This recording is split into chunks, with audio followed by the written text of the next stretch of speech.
Charge in action. Marat Safin. He's 2 sets to love up, in control of this match, it seems, in the second round, and 4-1, a double break. The point for 5-1. Yeah, really well done. He was down 5-4 and set point in the first set, Safin. And again, if you didn't see that scoreboard, it's sometimes very difficult to know if Marat is winning or losing. Because just the fact that he's winning doesn't make him happy always. Guillermo Garcia-Lopez is his opponent from Spain, 62nd in the world.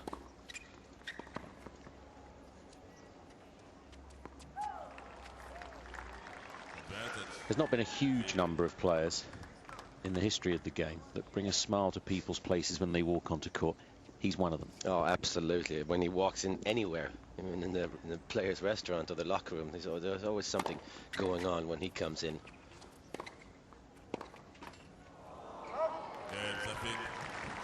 Chat to Marat's former coach Peter Lundgren, who of course was Roger Federer's coach for most of Federer's junior time and also the first couple of years when he played on the ATP tour, and he said that Marat looks really good and his technique and the serve looks really good, and Peter Lundgren is one of those coaches that technically might be the best coach in the world because he can see things that I can't see, and he said that Marat's serve looks really good. I can see why, because usually Marat throws the ball way over his left shoulder when he serves his first serve too, but he's not doing that here. He's reaching up, and we all know if Safin serves well, he'd be a dangerous opponent, even to Federer. And he has that ability, doesn't he, just knowing it's a major event, to make a major improvement in his performance. Yeah, absolutely. So getting a little sick of traveling and staying in hotels and playing the smaller tournaments, but obviously Grand Slams is why he keeps playing.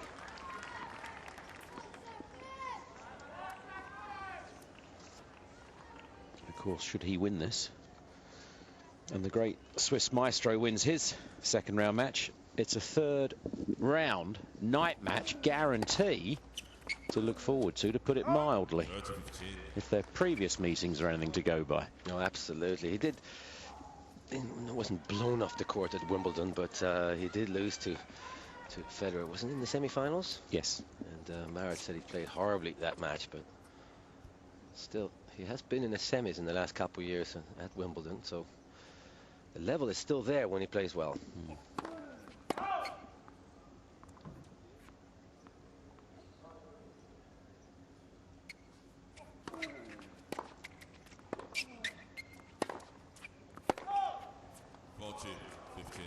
Safin is exactly in the rankings where somebody like Leighton Hewitt needs to be. Safin is, I think he's seated number 28, and that's what Hewitt needs. He needs to be seated and get 2 good first rounds, first and second round, before he plays the likes of Gonzalez to play himself into shape.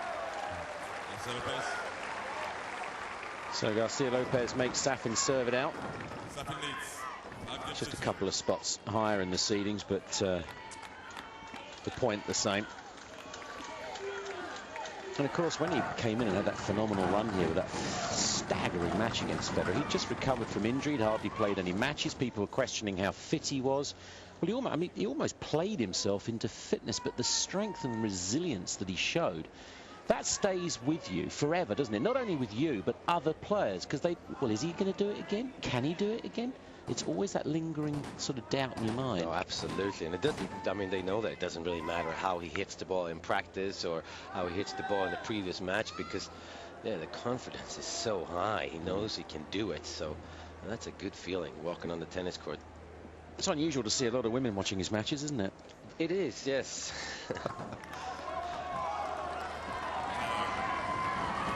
used to be girls, now they're women. Packs, isn't it, the court? Yeah, well, and that's also a confidence boost for somebody like Marat. They give him, he played on Heissens Arena in the first round. He's seeded 26. Here he's on the Margaret Court against pretty much a nobody in Garcia-Lopez in terms of a name. And that gives you confidence when you have won majors. They give you the good treatment. Everybody wants him to play as well as he did before. There's that serve again. It really does look smooth.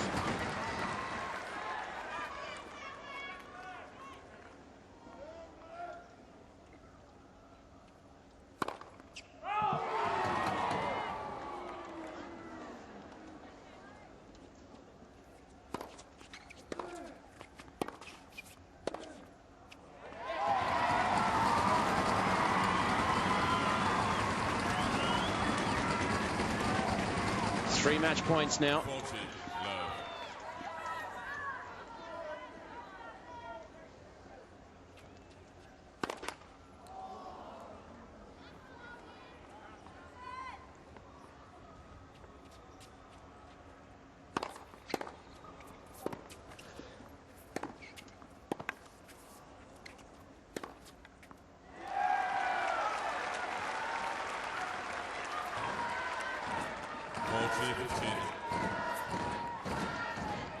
Good second serve he threw in there at 207 kilometers.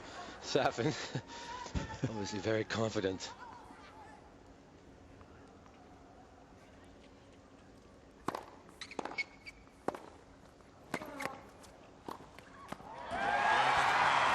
Made it. Just super performance.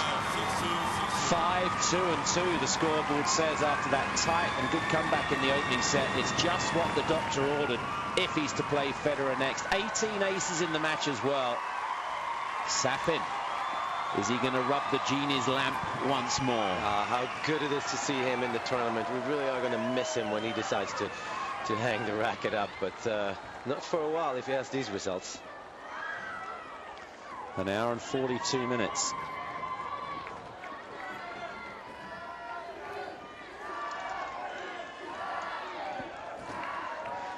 Here's David with a result from show court 2. You love playing the Spaniards here at Melbourne.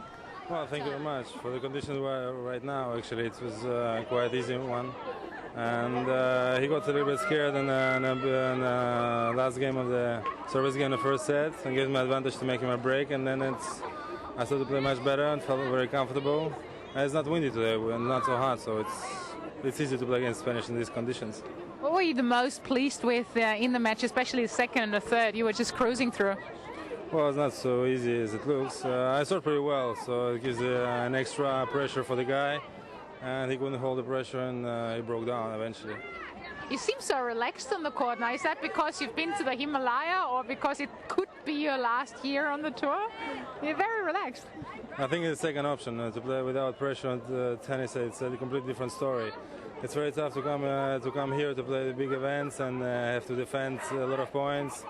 And it's always in your mind, but to play is your last time. I think it's much easier, trust me. It's also 3 sets. I know how it feels. You know. Good luck and enjoy it.